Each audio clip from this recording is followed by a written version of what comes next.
CESSEM presenta a partir de este momento Héroes de Vigilia, un programa dedicado a nuestros héroes de Malvinas. Idea: José Galván. Conducción y producción: Rubén Veloso, administrador y tesorero de Policonsultorios CESSEM. Héroes de Vigilia, un programa dedicado a nuestros héroes de Malvinas. Sigue gritando presente, ¡viva la patria, muchachos!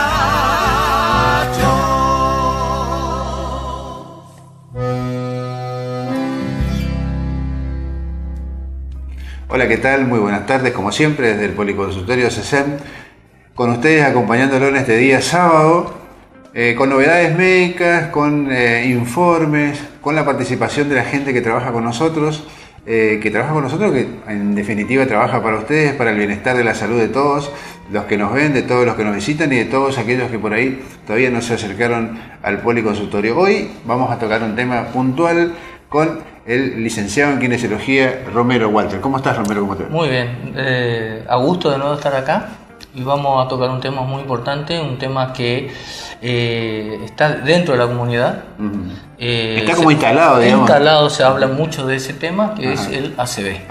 Esa sigla ACV significa accidente cerebrovascular. Es decir, que se produce un accidente vascular en el cerebro. Son diversas las causas. Uh-huh. Para esto, primero tenemos que más o menos dar un enfoque de cómo se divide el sistema nervioso. El sistema nervioso se divide en el sistema nervioso central y el periférico. Uh-huh. Donde se producen las lesiones en el sistema nervioso central, que es el cerebro. Las causas son varias. Pacientes que pueden llegar a tener un accidente cerebrovascular son pacientes que están predispuestos a tenerlo, ya sea hipertenso, uh-huh, colesterol.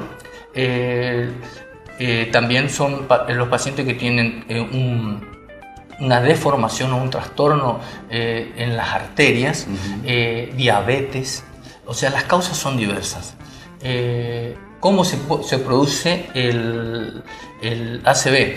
El ACV es un bloqueo o una falta de irrigación al cerebro. El cerebro es un órgano muy noble que necesita mucha nutrición y lo que más necesita es oxígeno. Uh-huh. Cuando se produce ese bloqueo, sufre el órgano, en este caso el cerebro, y el cerebro está compuesto por las neuronas, que son células especializadas que necesitan ese oxígeno. El mínimo tiempo que no recibe ese oxígeno, el cerebro sufre y esas células mueren. Y cuando mueren no se vuelven a restituir por otra. No se recuperan. No se recupera. O sea, esa lesión queda establecida en el cerebro. No te consulto. Con respecto, estamos hablando de una franja de edad más o menos que, por lo que decís, por el tipo de enfermedades que pueden llegar a producir esto, son personas mayores ya, pero también puede ser que se den jóvenes que no tengan precisamente ese tipo de patología, problemas de azúcar en la sangre. ¿Puede ser hereditario también? Claro, está la parte hereditaria. Vos me preguntaste, vos me dijiste que lo de personas de edad. Exactamente. Eso estaba instalado en la cultura nuestra. Y antes vos veías un hemipléjico, que es la lesión que produce el accidente cerebrovascular. Vos veías un viejito. Ahora no hay personas jóvenes. Uh-huh. O sea, cambió todo. Por la mala alimentación, el estrés, el sedentarismo, el tabaquismo, el alcohol, son algunos factores o causas que producen estos problemas. Bueno, hay dos tipos de accidente cerebrovascular. Tenemos el isquémico y el hemorrágico. El isquémico es cuando se obstruye una arteria y no llega oxígeno. Esa obstrucción puede ser local o a distancia. Local es cuando se produce en el cerebro, en las arterias que llegan al cerebro.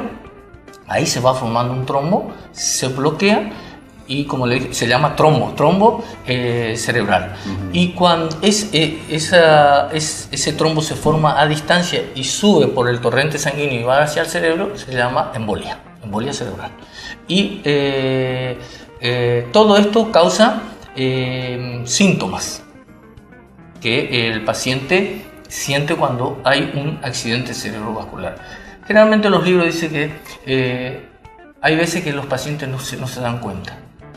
No se dan cuenta de que está sufriendo el cerebro un accidente cerebrovascular, porque es progresivo, lento, muy suave. Y hay casos que son bruscos. Eso sí se manifiesta con dolores muy intensos de cabeza, hasta tal punto que el paciente no puede ni dormir.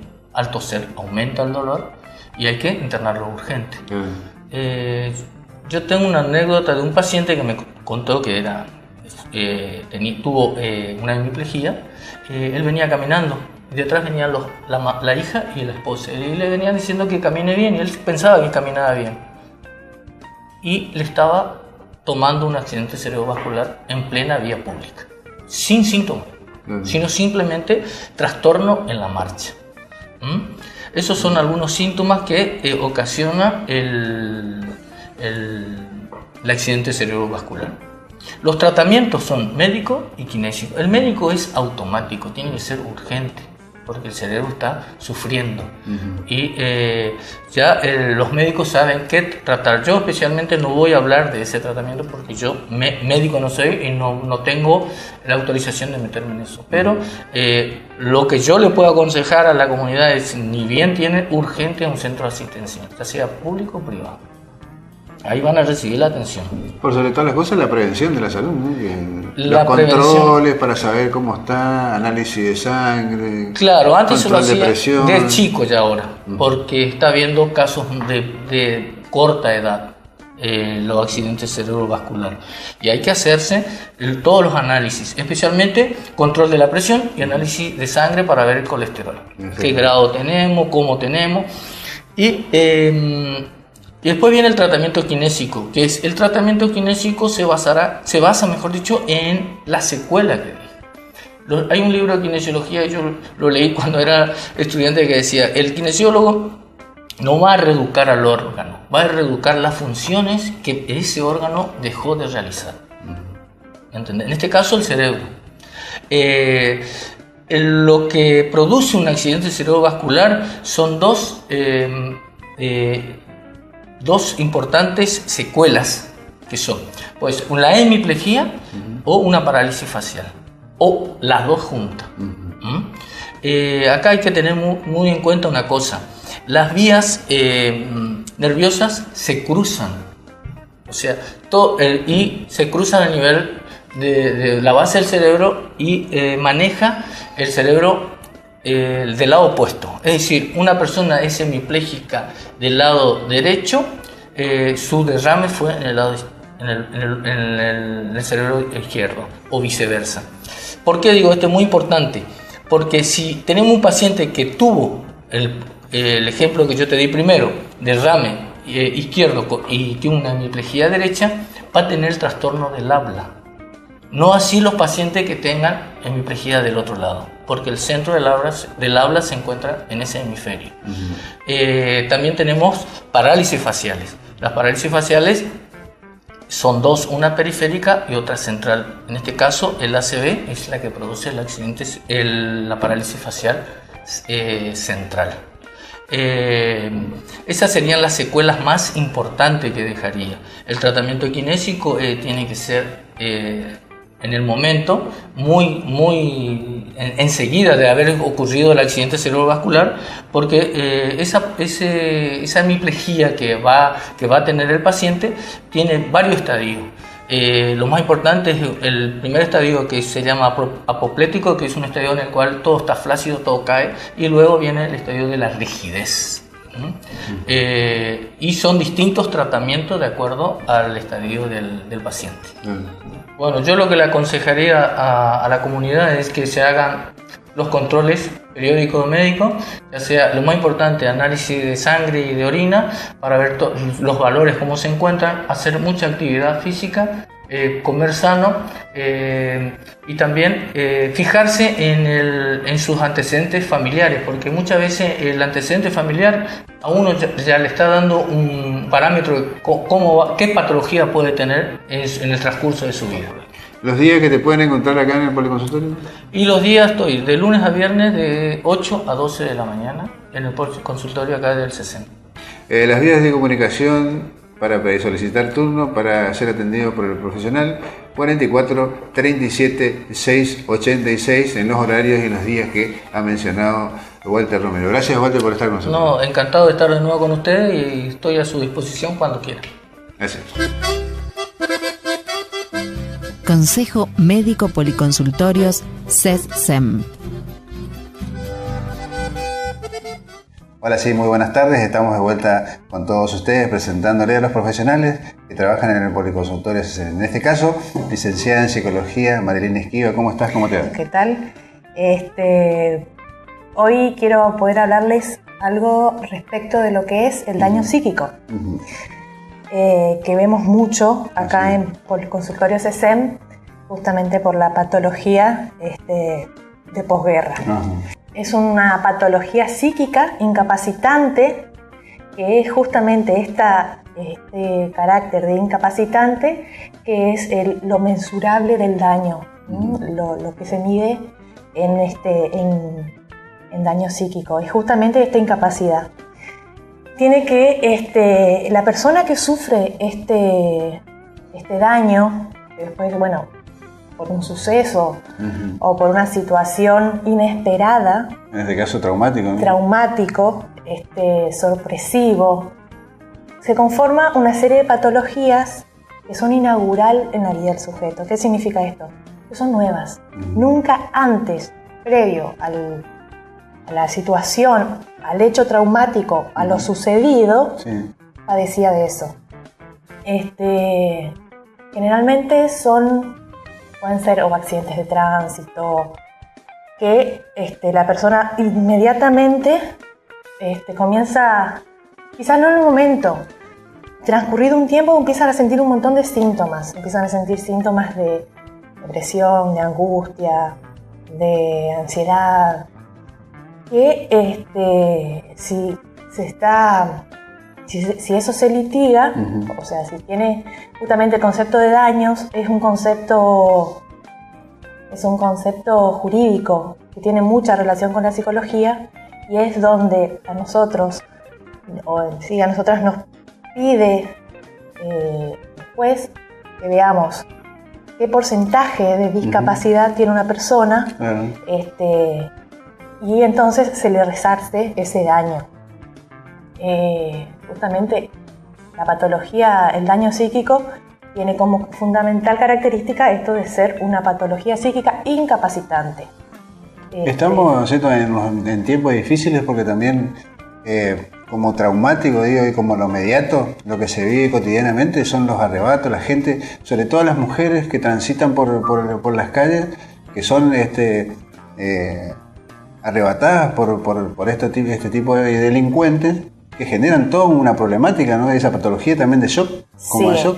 Sí, la diferencia, podríamos decir, es que generalmente, por supuesto que se da un daño psíquico, pero generalmente no hay indemnización. Que esa es una de las cosas que tiene que ver con el daño moral. El daño moral, con el daño psíquico justamente se indemniza, el daño moral no. En estos tiempos donde hay arrebatos, asalto, no nos queda otra que son todas situaciones traumáticas que puede configurar un daño psíquico, pero faltaría la parte resarcitoria del patrimonio. Por ejemplo, en un accidente laboral, si hubo ese hecho, también hay que probarlo hay que probar el nexo causal entre la patología y lo que, el estado psíquico de esa persona. Y muchos nos van a preguntar dónde está abocado el daño, o cómo uno puede darse cuenta que el daño, hay un daño psíquico en la capacidad laborativa, en la capacidad laboral, alguien que sostenga a su familia o se sostenga a sí mismo, y en la vida de relación. con los afectos, con la familia, con lo social. Nos preguntan generalmente si sucedido un hecho, pasa un tiempo y después aparecen los síntomas. Si eso tiene que ver con ese suceso traumático, lo cual la respuesta es sí. Se hace una evaluación psicológica para ver puntualmente en el caso de daño psíquico, si esa situación produjo un menoscabo en la personalidad del paciente. Ese menoscabo sería la voluntad de no ir a trabajar, o sea, no querer ir a trabajar, de tener dificultades en relación a la familia, a los amigos. Por eso digo, el daño psíquico afecta la capacidad laborativa y la capacidad de la vida de relación. A veces uno se pregunta, en 3 años de un accidente de tránsito, empieza a sentir determinadas afecciones, si eso puede ser compatible con lo que le pasó entonces. Si justamente con las técnicas de exploración psicodiagnósticas, con los test, lo que justamente hacemos es ver o descubrir las huellas que dejó el suceso traumático. ¿Y eso tiene cómo se trabaja? Una vez que se establece, que se determina eso, ¿cómo se trabaja? ¿Cómo trabajan ustedes con ese tipo de pacientes? Cuando hay daño psíquico propiamente dicho, lo que se hace, y por lo general puede estar judicializado, donde se nos pide que determinemos la incapacidad, que determinemos cuál es la incapacidad del paciente, se hacen una serie de evaluaciones psicológicas, se analizan esas técnicas y hay baremos que son los que van a cuantificar el daño, que van a dar un porcentaje de incapacidad. Eso esa información se lo proporciona, digamos, al juez o al que haya pedido. Para concluir la nota, no solamente nos ven gente de Corrientes Capital, del interior de la provincia de Corrientes Capital, sino de otras provincias vecinas, no tan vecinas, nos ven del sur del país, del norte del país, a todos los lugares donde llega la sintonía de Telemóvil 5. El consejo que usted como profesional le daría a aquellas personas que han sufrido algún problema de este tipo, ya sea laboral, ya sea por parte de la delincuencia, ¿cuáles son los mecanismos que tiene que adoptar una vez que pasó por este tipo de situaciones traumáticas? Que se acerquen, que pidan ayuda. Si el daño es irreversible, porque justamente es una patología permanente, tiene un derecho a una cobro, digamos, a una indemnización, a un resarcimiento de ese daño. Sí. Y sobre todo con el tratamiento psicoterapéutico para poder aprender a vivir o a elaborar el duelo de eso sucedido. ¿Los días que usted atiende en el policonsultorio? Lunes a viernes, de 8 a 12 y de 17 a 21. Ese es el horario que los días y las horas que la pueden consultar a la licenciada Marilena Esquiva, psicóloga. La dirección es Ituzaingó 1238 en la ciudad de Corrientes Capital. La comunicación es del teléfono fijo, la línea fija por el cual pueden pedir turno, 44 37 6 86, para todos aquellos que deseen consultar, solicitar turnos y por supuesto para entrevistarse con la licenciada. Muchísimas gracias por estar. A ustedes. Héroes de Vigilia. Informe semanal. CESSEM. Como lo decía anteriormente, con los profesionales que han grabado con nosotros, con los consejos médicos, con todo el quehacer, el funcionamiento del Centro de Soldados Combatientes Malvinas, el policonsultorio, la Dirección Provincial Malvinas Argentina y bueno, todo lo que hace al quehacer de la actividad del ex soldado conflicto combatiente en Malvinas a través del informe semanal del presidente José Galván. José, ¿cómo le va? ¿Cómo está? No sé cómo estás, buenas tardes, ¿cómo estás? Pero muy bien, después de una semana linda, por decirlo de alguna forma, con el clima cambiante, estamos de vuelta aquí, nosotros grabando este programa para llegar a todos nuestros camaradas del interior de la provincia de Corrientes, de las provincias vecinas, llegamos hasta el sur, de Santa Cruz para abajo estamos llegando con la imagen, así que nada, darle la bienvenida a todos y bueno, comentarles el quehacer y todo lo que hace el Centro de Excombatientes Corrientes, trabajando para todos los excombatientes, no solamente de Corrientes capital, del interior de la provincia de Corrientes, sino del país entero.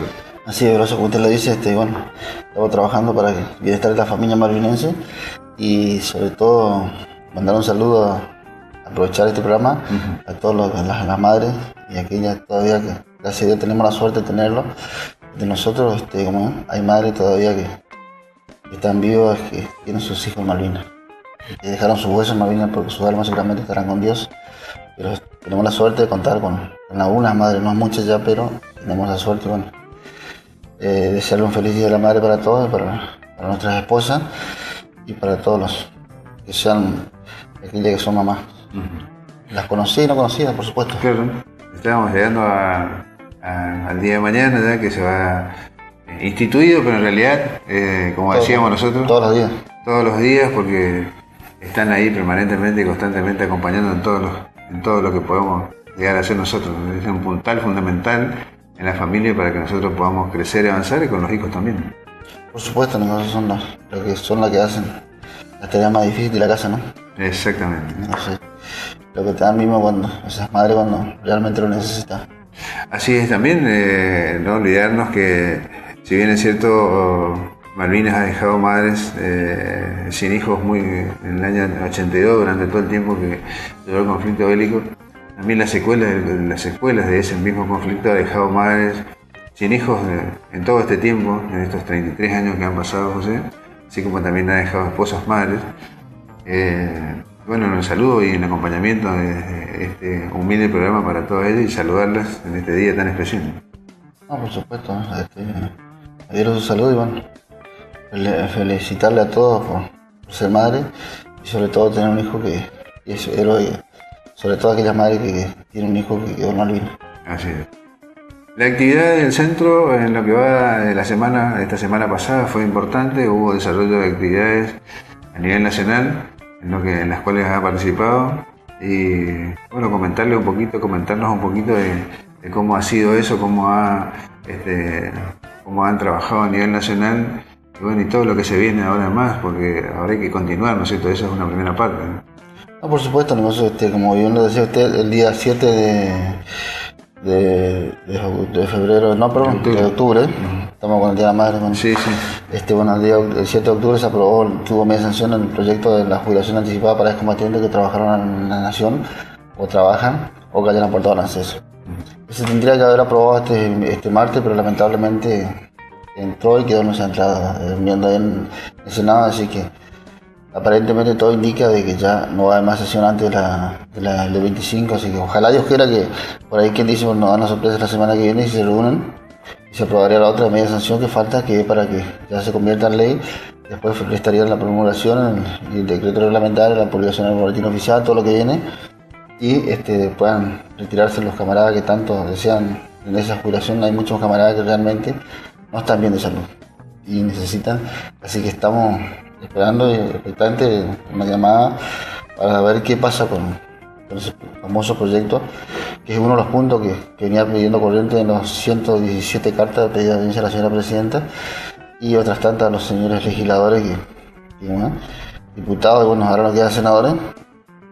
Y bueno, agradecerle también a los señores diputados de la Nación de que de la provincia de Corrientes, que la totalidad sin colores políticos han apoyado este proyecto, y todos los diputados que votaron favorablemente este proyecto, y también a los senadores, que seguramente que va a ser de la misma manera. Esperemos que antes que la señora presidenta se vaya y deje un buen recuerdo para todos los excombatientes de Malvinas, y también puedan incluirse el famoso resarcimiento económico, que lo puede hacer por decreto, ella tiene esa facultad, si quiere hacerlo lo hace. Y obviamente que también se viene una reunión importante a nivel país en la provincia de Rosario, donde se va a hacer el 30 de octubre. Están invitados centros combatientes de Corrientes. Yo he hablado ya con la gente de Chaco, van a participar también, ¿no? Veremos, nosotros todavía no está invitado Corrientes, pero todavía no decidimos en comisión directiva si vamos a participar o no. Claro. Pero seguramente que si participa Chaco, Corrientes también va a estar. Claro, como siempre decimos, ¿no? Corrientes, Chaco y otras provincias vecinas conforman el 50% del padrón nacional, así que sí o sí tiene que haber representación de Corrientes y Chaco en cada lugar, ¿no? Sí, por supuesto, negocio, porque bien lo decía usted, los Chaco, Corrientes, Misiones, Formosa son 60% del padrón del país y bueno, no se olvide que Misiones y Formosa no tienen pensión aún, no tienen los beneficios que posee la provincia de Corrientes, por ejemplo. Así que por ahí también todas esas cosas viene bien para que se haga este tipo de reuniones a nivel país para que se pueda cumplir el otro punto que se viene pidiendo, que se normalice la Comisión Nacional de Combatientes, que sean votados por todos los excombatientes del país, que puedan elegir los propios excombatientes, que así como bien lo dijo el gobernador de la provincia de Corrientes cuando se dijo de la dirección provincial, si ustedes se equivocan, a mí no me vengan a decir que se equivocaron.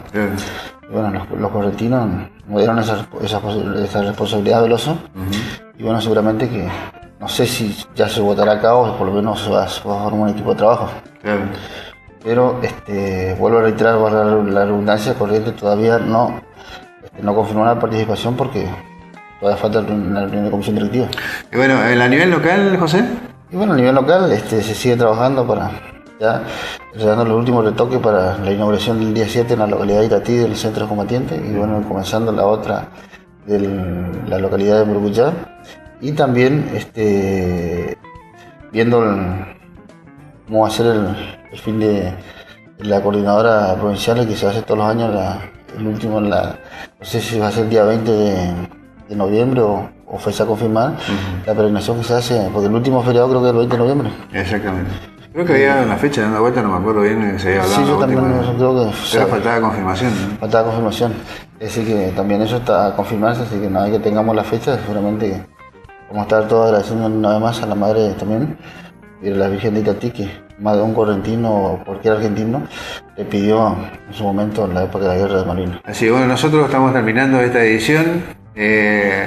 Sin dudas, queremos dejar un saludo, ya lo hablamos con José, nada más que reafirmar la condición de saludarle a todas las madres de Corrientes Capital, del interior de Corrientes, de las provincias vecinas, como decíamos, llegamos hasta el sur, bueno, a todos los lugares donde llegamos, donde nos ven las mamás que hacen, que nos dieron la posibilidad de la vida y todas aquellas que trabajan día a día en la casa para acompañarnos en todo lo que hacer y que nos hacen grandes a todos nosotros los hombres. Muchísimas gracias por estar y que tengan un feliz día junto a su familia y que pasen muy bien. Nosotros nos estaremos encontrando el próximo sábado una nueva edición de Héroes de Vigilia, un programa del Centro de Soldados Combatientes Malvinas de Corrientes. Llegamos al final de una edición más de Héroes de Vigilia. Esperamos haya sido de su agrado. Idea: José Galván. Conducción y producción: Rubén Veloso. Administrador y tesorero de Policonsultorios SEM. Nos despedimos hasta el próximo programa por este mismo canal. Sigue gritando presente, ¡viva la patria, muchachos! Héroes de Vigilia, un programa dedicado a nuestros héroes de Malvinas.